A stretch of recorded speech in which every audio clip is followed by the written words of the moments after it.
Hello friends, എല്ലാവർക്കും BLF ചാനലിലേക്ക് സ്വാഗതം. ഇന്ന് നമ്മൾ കാണാൻ പോകുന്നത് നോട്ട് എപ്പിസോഡ് 6 ആണ്. അപ്പോൾ നോട്ട് എപ്പിസോഡ് തുടങ്ങുന്നത് തന്നെ നമ്മുടെ ഫാസ്റ്റ് അങ്ങനെ എന്തോ ആലോചിച്ചുകൊണ്ട് ഇങ്ങനെ കിടക്കുകയാണ്, ഭയങ്കര വിഷാദമായിട്ട്. അപ്പോൾ ഫോൺ അടിക്കുന്നത് ഫാസ്റ്റയുടെ അച്ഛനാണ് കേട്ടോ. അപ്പോൾ എടുത്തുടൻ അച്ഛാ, നിങ്ങൾ എവിടെയാണ്? ഞാൻ ശരിക്കും മിസ് ചെയ്യുന്നുണ്ട്, എന്നെ ഒന്ന് മറന്നു എന്നൊക്കെ ചോദിക്കുകയാണ്. അപ്പോൾ അച്ഛൻ പറയാണ്, ആകെയുള്ളൊരു മോനെ ഏത് അച്ഛനാ മറക്കാന്നൊക്കെ ചോദിച്ച് ഭയങ്കര ഫാദർ സൺ റിലേഷൻ കാണിക്കുകയാണ്. ദെൻ അച്ഛൻ ചോദിക്കും, എന്താണ് അവിടെ എന്തെങ്കിലുമൊക്കെ കുരുത്തക്കേട് കാണിക്കുന്നുണ്ടോ ചോദിക്കും. അപ്പോൾ അവനിങ്ങനെ പെട്ടെന്ന് കഴുത്തിൽ തപ്പി നോക്കും. എന്നിട്ട് അവൻ പറയും, ചെറിയൊരു കാര്യം എനിക്ക് അച്ഛനോട് പറയാനുണ്ട് എന്ന് പറയും. അപ്പോൾ അച്ഛൻ പറയും, നീ എന്നോട് പറയെന്ന് പറയും. അച്ഛൻ, ഞാൻ ഒരു കാര്യം ചോദിക്കട്ടെ? ചോദിക്കുമ്പോൾ പറയും, നീ എന്നോട് ചോദിക്കും, ഞാൻ പറയാമെന്ന് പറയും. അപ്പോൾ ഈ ആൽഫ ഒമേഗ എന്താ ചോദിക്കും. അപ്പോൾ ആൾ പെട്ടെന്ന് ഇങ്ങനെ ഒന്ന് സൈലൻ്റ് ആയിട്ട് പറയും, സോറി എന്ന് പറയും. ആ സോറി കേൾക്കുമ്പോഴത്തേക്കും ഫാസിക്ക് മനസ്സിലാവും എന്തൊക്കെയോ പ്രശ്നങ്ങൾ. ഫാസ് പറയും, അച്ഛാ നിങ്ങൾ എവിടെയാണ്, ഞാൻ അവിടേക്ക് വരാമെന്ന് പറയും. അങ്ങനെ അച്ഛനും മോനും കൂടിയിട്ട് കാണുകയാണ്. അപ്പം അച്ഛൻ അങ്ങനെ മിസ് ചെയ്യണമെന്നൊക്കെ പറഞ്ഞിട്ട് കെട്ടിപ്പിടിച്ച് ഇങ്ങനെ പെട്ടെന്ന് നോക്കുമ്പോഴാണ് കഴുത്തിൽ ബൈറ്റ് ചെയ്ത പാട് കാണുക. അപ്പം അച്ഛൻ ഭയങ്കര ദേഷ്യത്തിൽ ചോദിക്കും, ഇതെന്താ ചോദിക്കും. അപ്പോഴത്തേക്കും അവൻ വേഗം ഇങ്ങനെ കഴുത്ത് പൊത്തിപ്പിടിക്കും. എന്നിട്ട് അച്ഛൻ പറയും, ഇത് ആരാ ചെയ്തതെന്നൊക്കെ ചോദിക്കുമ്പോഴത്തേക്കും അവൻ പറയും, ഞാനൊരു ഒമേഗയാണെന്ന് പറയും. ഇത് കേൾക്കുമ്പോഴത്തേക്ക് അച്ഛൻ ആകെ ഷോക്കാവും. എന്നിട്ട് അവൻ പറയും, എന്നെ ബൈറ്റ് ചെയ്തു എന്ന് പറയും. അപ്പോഴത്തേക്കും അച്ഛൻ ഭയങ്കര ദേഷ്യത്തിൽ, ആരാ നിന്നെ ബൈറ്റ് ചെയ്തത്? ഞാൻ സെറ്റിൽ ചെയ്യാം അതൊക്കെ എന്ന് പറയും. അപ്പോഴത്തേക്കും അച്ഛൻ ദേഷ്യത്തിൽ പോകുമ്പോഴത്തേക്കും ഫാസ് പറയും, അച്ഛാ ഒന്നും ചെയ്യണ്ട. അങ്ങനെ നോക്കിക്കഴിഞ്ഞാൽ അച്ഛൻ തന്നെയാണ് തെറ്റ് ചെയ്തത്. കാരണം എനിക്ക് ഈ കാര്യങ്ങളൊന്നും അറിയില്ലായിരുന്നു, ആൽഫ ഒമേഗ ഇതൊന്നും അറിയില്ലായിരുന്നു. ഒരുപക്ഷെ ഇതൊക്കെ എനിക്ക് അറിഞ്ഞിരുന്നെങ്കിൽ, ബൈറ്റിങ്ങും ബോണ്ടിങ്ങും ഒക്കെ ഞാൻ അറിഞ്ഞിരുന്നെങ്കിൽ ഒരുപക്ഷെ എനിക്ക് ശ്രദ്ധിക്കാമായിരുന്നു. അതുകൊണ്ടല്ലേ എനിക്കിത് പറ്റിയത്. ഞാൻ അച്ഛനെ ബ്ലെയിം ചെയ്തതല്ല, പക്ഷെ എന്തൊക്കെ പറഞ്ഞാലും അവസാനം അച്ഛൻ്റെ ഭാഗത്ത് തന്നെയാണ് തെറ്റെന്ന് പറയും. എന്നിട്ട് ചോദിക്കും, എന്തിനാണ് അച്ഛൻ എന്നോട് ഇത് പറയാതിരുന്നേ ചോദിക്കും. അങ്ങനെ അച്ഛൻ കഥ പറഞ്ഞു തുടങ്ങുകയാണ്. അതായത് അച്ഛൻ ഒരു പെൺകുട്ടീനെ ഇഷ്ടപ്പെട്ടിരുന്നു. അച്ഛൻ ഒരു ആൽഫയാണ്. അപ്പോൾ പെൺകുട്ടി ഒരു ഒമേഗയായിരുന്നു. അങ്ങനെ ഒമേഗേനെ ഇഷ്ടപ്പെട്ടിട്ട് ആ ഒമേഗ ഭയങ്കര സുന്ദരിയായിരുന്നു. അത് വേറെ ആരുമല്ല, ഫാസയുടെ അമ്മയാണ്. എന്നിട്ട് എന്താ വെച്ച് കഴിഞ്ഞാൽ ഇഷ്ടപ്പെട്ടു എന്ന് വെച്ചാൽ പോലും ഈ ബോണ്ടിങ് എന്ന് പറഞ്ഞു കഴിഞ്ഞാൽ ഭയങ്കര വേദനയാണ്. കാരണം ബോണ്ട് ഉണ്ടായി കഴിഞ്ഞ് കഴിഞ്ഞാൽ പിന്നെ ഭയങ്കരമായിട്ടുള്ള ബുദ്ധിമുട്ടുകൾ, നമ്മുടെ ഫാസ അനുഭവിച്ച പോലത്തെ ബുദ്ധിമുട്ടുകൾ ഉണ്ടായിരിക്കും. അപ്പോൾ അതുകൊണ്ട് തന്നെ ആ ഒമേഗേനെ അച്ഛൻ മാർക്ക് ചെയ്തില്ല. മാർക്ക് ചെയ്താൽ മാത്രമേ അവരുടെ ബോണ്ട് കംപ്ലീറ്റ് ആവുള്ളൂ. അപ്പോൾ ഒരിക്കലും ഭാര്യയ്ക്ക് വേദന ഉണ്ടാവരുതെന്ന് കരുതിയിട്ട് മാർക്ക് ചെയ്തില്ല. പക്ഷേ അതിന് ശേഷം ഭയങ്കര ഹാപ്പി ആയിട്ട് അവർ നടന്നു. അങ്ങനെ അവസാനം ഫാസിനെ പ്രഗ്നൻ്റ് ആവുകയാണ് അമ്മ.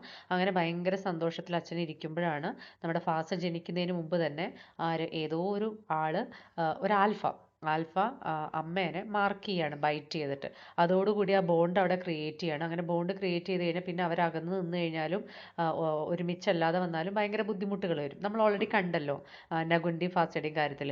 അപ്പോൾ അതുകൊണ്ട് തന്നെ എന്തായി, അങ്ങനെ കംപ്ലീറ്റ് അച്ഛൻ വിചാരിച്ചതെല്ലാം മാറിപ്പോയി. അങ്ങനെ അമ്മയ്ക്ക് ഭയങ്കര ബുദ്ധിമുട്ടുകളായി. ഇവനെ പ്രസവിച്ചതിന് ശേഷം ഭയങ്കര ബുദ്ധിമുട്ടുകളായി. പക്ഷേ എന്താ വെച്ച് കഴിഞ്ഞാൽ അമ്മ ഒരിക്കലും ഫാസ്റ്റയുടെ അച്ഛനെ വിട്ടിട്ട് പോകാൻ റെഡി ആയിരുന്നില്ല. അങ്ങനെ അവസാനം അമ്മ മരിക്കുകയാണ്. കാരണം ഒന്നുകിൽ എന്ത് ചെയ്യണമായിരുന്നു, ആ ബൈറ്റ് ചെയ്ത ആളുടെ കൂടെ പോകണമായിരുന്നു.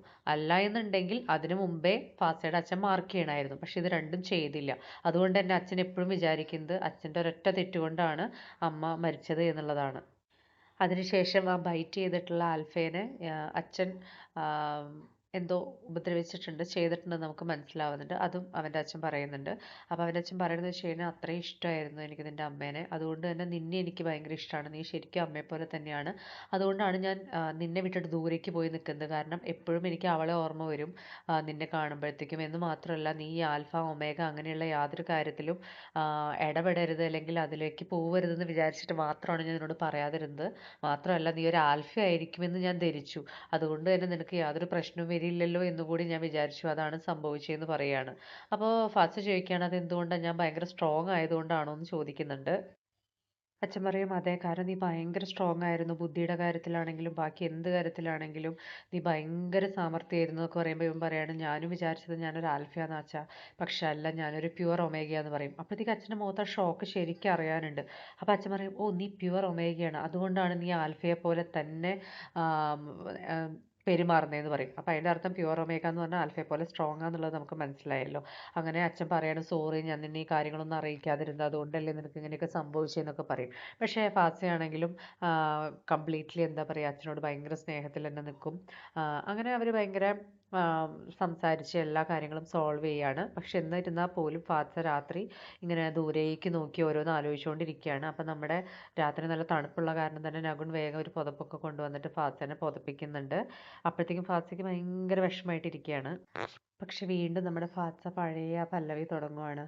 ഞാനിവിടെ ട്രാപ്ഡ് ആയി പോയില്ലേ, നമ്മൾ ഫേറ്റഡ് മേറ്റ്സ് എന്നൊക്കെ പറയുന്നത് വെറുതെ അല്ലേ, കാരണം ഇതൊരു തരം ട്രാപ്പാണ്, അറേഞ്ച്ഡ് മാരേജ് പോലെ തന്നെ രണ്ടുപേരും അറിയാത്തവർ വന്ന് ഒരു ട്രാപ്പിൽ വിടാന്നൊക്കെ പറയുമ്പോൾ ഇവൻ പറയും എന്തിനാ അങ്ങനെയൊക്കെ പറയുന്നത്, ഞാൻ നിന്നെ എന്തിനെങ്കിലും ഫോഴ്സ് ചെയ്തോ എന്നൊക്കെ നഗുൺ ചോദിക്കും. അപ്പോൾ നമ്മുടെ ഫാത്തിസ സമ്മതിക്കുന്നുണ്ട്, ഇല്ല എന്നെ ഫോഴ്സ് ചെയ്തിട്ടില്ല, പക്ഷെ ഞാൻ ഇവിടെ തന്നെ നിൽക്കേണ്ടി വന്നില്ലേ എന്നൊക്കെ ചോദിച്ചാൽ അവൻ ഭയങ്കരമായിട്ട് വിഷമിക്കുകയാണ്. അപ്പം നഗുണിന് എന്താ പറയേണ്ടതെന്ന് അറിയില്ല. അപ്പം നഗുൻ വീണ്ടും ഫാത്തിസേനെ കുറേ സമാധാനിപ്പിക്കുന്നുണ്ട്. പക്ഷെ ഫാത്തിസ കംപ്ലീറ്റ്ലി അവൻ്റെ ഫ്രീഡം നഷ്ടപ്പെട്ട ആ ഒരൊറ്റ ചിന്തയിലാണ് അവൻ ഇരിക്കുന്നത്. പിറ്റേ ദിവസം ദേ നമ്മുടെ നകുൻ്റെ അമ്മയ്ക്ക് ഭയങ്കര വിഷമം. എന്താണ് ഫാത്തിസയ്ക്ക് ഭയങ്കര ക്ഷീണം, ഒട്ടും ഉഷാറില്ല. അപ്പം നമ്മുടെ പറയുന്നുണ്ട്, ശരിയാണ് ഭയങ്കര ക്ഷീണമുണ്ട്, എന്തൊക്കെയോ ആലോചിച്ചുകൊണ്ടിരിക്കുക എന്നൊക്കെ പറയുമ്പോൾ അമ്മ പറയുന്നുണ്ട്, ഈശ്വര ഭയങ്കര വർക്ക് പ്രഷറൊക്കെ ഉണ്ടാവും, ഒന്ന് സൂക്ഷിക്കണേ ഫാത്തിസേനെ, അവനുള്ള ആവശ്യമുള്ള മരുന്നുകളൊക്കെ കൊടുക്കാൻ പറയും. എന്നിട്ട് നമ്മുടെ ആണെങ്കിൽ വെജിറ്റബിൾ ജ്യൂസൊക്കെ കൊണ്ടുവന്ന് കൊടുക്കുന്നുണ്ട്. നമ്മുടെ ഫാത്തിസയ്ക്കാണെങ്കിൽ അത് മണക്കുമ്പോൾ തന്നെ ഒട്ടും ഇഷ്ടാവുന്നില്ല. അപ്പോൾ അവൻ പറയും വേഗം കൂടെയുള്ള എന്താ പറയുക ആൻറ്റി ഉണ്ടല്ലോ, ആൻറ്റിക്ക് കൊടുത്തോളാൻ പറയും. അപ്പോഴത്തേക്ക് വീണ്ടും അവരൊക്കെ കൂടി ശ്രമിക്കും ഇവരെ കുടിപ്പിക്കാൻ, പക്ഷേ ഇവൻ സമ്മതിക്കുകയില്ല. അത് കഴിഞ്ഞ് അടുത്ത ദിവസവും ഇതുപോലെ തന്നെ വെജിറ്റബിൾസ് ജ്യൂസ് കൊണ്ടുവന്ന് കൊടുക്കുന്നുണ്ട്. അവൻ കുടിക്കാണ്ട് രക്ഷപ്പെടുന്നുണ്ട്. അത് കഴിഞ്ഞ് വീണ്ടും നോക്കുമ്പോൾ അമ്മയുടെ മുമ്പിൽ വന്ന് പെടും. അമ്മയുടെ മുമ്പിൽ നിന്ന് അവന് രക്ഷപ്പെടാൻ പറ്റില്ല. അവൻ കുറേ ജ്യൂസ് കുടിക്കാതെ രക്ഷപ്പെടാനൊക്കെ നോക്കും. അപ്പോൾ അമ്മ പറയും, എൻ്റെ മോനല്ലേ, നീ ഇതൊന്ന് കുടിക്ക്, നിനക്ക് ഭയങ്കര ക്ഷീണമുണ്ട്, വെജിറ്റബിൾസ് ഇടയ്ക്കൊക്കെ ഒന്ന് കഴിക്കണ്ടേ എന്നൊക്കെ പറഞ്ഞ് അവനെ കൊണ്ട് ചെറിയ പിള്ളേരെ പോലെ കുടിപ്പിക്കും. കുടിപ്പിച്ച് കഴിയുമ്പോഴത്തേക്കും അമ്മയ്ക്ക് സന്തോഷമാവും. പക്ഷെ അപ്പോഴത്തേക്ക് നമ്മുടെ ഫാത്തിസയ്ക്ക് ഭയങ്കരമായിട്ട് ഛർദ്ദിക്കാൻ വന്നിട്ട് ഫാത്തിസ ഓടിപ്പോവും. അമ്മയ്ക്കാണെങ്കിൽ ആകെ ടെൻഷൻ ആവുകയും ചെയ്യും.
എന്താ പറയുക പ്രോട്ടീൻ ഡ്രിങ്ക്സ് ഒക്കെ അവന് കൊടുക്കുന്നുണ്ട്. അങ്ങനെ അവൻ്റെ കൂടെ എപ്പോഴും ഇരിക്കുകയാണ്. അപ്പോൾ നമ്മുടെ ഫാസിക്ക് ഇതുവരെയും മനസ്സിലായിട്ടില്ല എന്തുകൊണ്ടാണ് നഗൻ ഇതൊക്കെ ചെയ്യുന്നതെന്നുള്ളത്.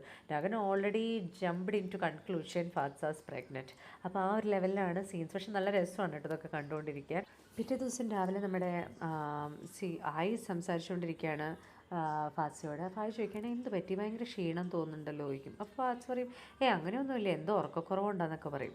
അപ്പോഴത്തേക്കും മായി വീണ്ടും ചോദിച്ചുകൊണ്ടിരിക്കും എന്തെങ്കിലും പ്രത്യേക ഫെർമോണൽ ചേഞ്ചസ് എങ്ങാനും തോന്നുന്നുണ്ടോ ചോദിക്കുമ്പോൾ നമ്മുടെ ഫാത്തിസ പറയും എനിക്ക് എന്താണെന്നറിയില്ല, രാവിലെ എഴുന്നേറ്റ് കഴിഞ്ഞ് കഴിഞ്ഞാൽ വല്ലാത്തൊരു ക്ഷീണമാണ്, എനിക്ക് നഗുൻ്റെ സ്മെല്ലെടുക്കാൻ എനിക്ക് തോന്നും. അപ്പം നഗുനില്ലെങ്കിലും നഗുൻ്റെ ഷർട്ട് സ്മെല്ല് ചെയ്യുമ്പോൾ എനിക്ക് എന്തോ ഒരു സമാധാനം തോന്നുന്നുണ്ട്, ഇത് ബോണ്ട് കൊണ്ടായിരിക്കില്ലേ ചോദിക്കും. അപ്പോഴത്തേക്കും നമ്മുടെ ആയിയും പിന്നെ നമ്മുടെ ജിമ്മ് ആൻറ്റി ഉണ്ടല്ലോ, ആൻറ്റി ആയിട്ട് ഇത് അങ്ങോട്ടും ഇങ്ങോട്ടും നോക്കും. അവർ രണ്ടുപേരും കൺഫേം ആക്കും, യെസ് അതെ നമ്മൾ പറഞ്ഞ പോലെ തന്നെ എന്നുള്ളത്. ആയി പറയും അതുകൊണ്ട് തന്നെയായിരിക്കും, ആ ബോണ്ടിൻ്റെയാണ്, കുഴപ്പമില്ല, എങ്ങാനും നഗറിനെ വീഡിയോ കോൾ ചെയ്യണമെന്നുണ്ടോ എന്നൊക്കെ ചോദിക്കും. അപ്പോൾ ഫാസ അതിൻ്റെ ആവശ്യമില്ല. അപ്പോഴത്തേക്കും വീണ്ടും ഇവർ കൺഫേം ആക്കുകയാണ്, യെസ് ഇതൊക്കെ പ്രഗ്നൻസിയുടെ ലക്ഷണങ്ങളാണെന്ന്. പിന്നെ നമ്മൾ കാണുന്നത് നമ്മുടെ നഗുൻ അവൻ്റെ ഷർട്ട് അന്വേഷിച്ച് നടക്കുകയാണ് എല്ലായിടത്തും. കിട്ടണില്ല. നോക്കുമ്പോൾ അവസാനം ഫാത്സ കിടക്കുന്ന പില്ലോൻ്റെ താഴെയാണ് ആ ഷർട്ട് കിടക്കുന്നത്. അപ്പോൾ അവൻ ചോദിക്കേണ്ടത് എന്താ എൻ്റെ ഷർട്ട് ഇവിടെ കിടക്കുന്നത്, ഇനി നീ ശരിക്കും പ്രഗ്നൻ്റ് ആണോ, അതുകൊണ്ട് നിനക്ക് എൻ്റെ സ്മെല്ല് എടുക്കാൻ വേണ്ടിയിട്ടാണോ എന്നൊക്കെ ചോദിക്കുകയാണ്. നിനക്ക് നെസ്റ്റിംഗ് ആവശ്യമാണോ ചോദിക്കണം. അപ്പോൾ ഈ നെസ്റ്റിംഗ് എന്ന് പറഞ്ഞു കഴിഞ്ഞാൽ വേറൊന്നുമില്ല, അതായത് ഈ പ്രഗ്നൻ്റ് ആകുമ്പോഴത്തേക്കും ഇവർക്ക് എപ്പോഴും അവരുടെ പാർട്ട്ണറിൻ്റെ സ്മെല്ല് എടുക്കണം. അപ്പോൾ ആ സ്മെല്ല് എടുക്കണമെങ്കിൽ അവരുടെ ആ പാർട്ട്ണറിൻ്റെ ഷർട്ടും ബാക്കി ഡ്രസ്സുകളൊക്കെ അവിടെ എപ്പോഴും ഒരു കൂട് പോലെ നിർമ്മിച്ചിട്ട് അതിൻ്റെ ഉള്ളിൽ പോയി കിടക്കുമ്പോൾ അവർക്കൊരു ഒരു റിലാക്സേഷൻ കിട്ടും. അതാണ് ഈ നെസ്റ്റിംഗ് എന്ന് പറയുന്നത്. നെസ്റ്റ്, ആ ഒരു സ്മെല്ലിൻ്റെ നെസ്റ്റാണത്. അപ്പോൾ അതുപോലെ ഒരു നെസ്റ്റ് ഉണ്ടാക്കും നമ്മുടെ നഗുൻ. അതായത് അവൻ്റെ ഷർട്ടുകളൊക്കെ വെച്ചിട്ട് ഒരു നെസ്റ്റ് പോലെ ഉണ്ടാക്കിയിട്ട് നമ്മുടെ ഒമേഗ ഫാത്സേനെ കൊണ്ടുവന്നിട്ട് അവിടെ കിടത്തുവാണ്. അങ്ങനെ ഫാത്സ ഭയങ്കര സ്ലീപ്പിലാണ്. അപ്പോഴത്തേക്കും നഗുൻ ഭയങ്കര സ്വീറ്റായിട്ട് അവനെ കെട്ടിപ്പിടിച്ച് കിടക്കുന്നുണ്ട്. സോ ഇതിലൊക്കെ കംപ്ലീറ്റ്ലി ആൽഫ ബീറ്റ ഒമേഗ വേൾഡിൽ നടക്കുന്ന കാര്യങ്ങളാണ് കേട്ടോ കാണിക്കുന്നത്.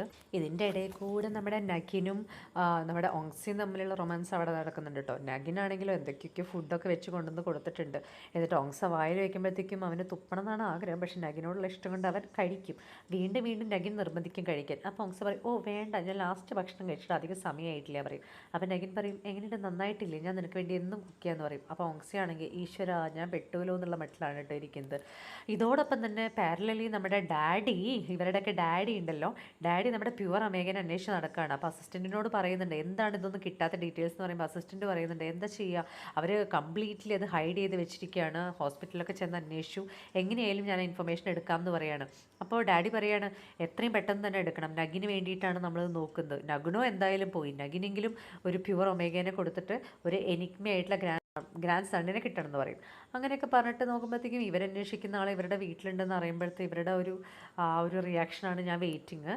ദെൻ എഗെയിൻ നമ്മുടെ നഗിനും ഓങ്സയുമായിട്ടുള്ള റൊമാൻസൊക്കെയാണ്. ഓങ്സയ്ക്ക് വേണ്ടിയിട്ട് നഗിൻ റോസൊക്കെ കൊണ്ടുവന്ന് അവന് കൊടുക്കുന്നു. ഭയങ്കര സ്വീറ്റായിട്ട് അവർ കിസ് ചെയ്ത് പബ്ലിക്കലി, അതായത് ഓങ്സയും നഗിനും അത്രയും ബോൾഡായിട്ട് വരികയാണ്.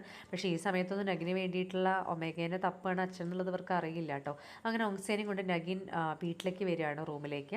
അപ്പോൾ അവിടെ വന്നിട്ട് ഒരു ഫ്രൂട്ട് കൊടുക്കുകയാണ്, ഒരു ലൈം പോലത്തെ ഒരു ഫ്രൂട്ട്. എന്നിട്ട് പറയാണ് ഓങ്സയോട് സ്മെല്ല് ചെയ്യാൻ. അപ്പോൾ ഓങ്സ സ്മെല്ല് ചെയ്യുമ്പോൾ പറയും, നഗിൻ പറയും ഇതാണ് എൻ്റെ സ്മെല്ല്. കാരണം ഓങ്സ ബീറ്റ ആയതുകൊണ്ട് തന്നെ നഗിൻ്റെ സ്മെല്ല് എടുക്കാൻ ബീറ്റകൾക്ക് സാധിക്കില്ല. അപ്പോൾ ആ ഒരു വിഷമത്തിലാണ് നഗിൻ ഈ ഒരു ഫ്രൂട്ട് കൊടുത്തത്.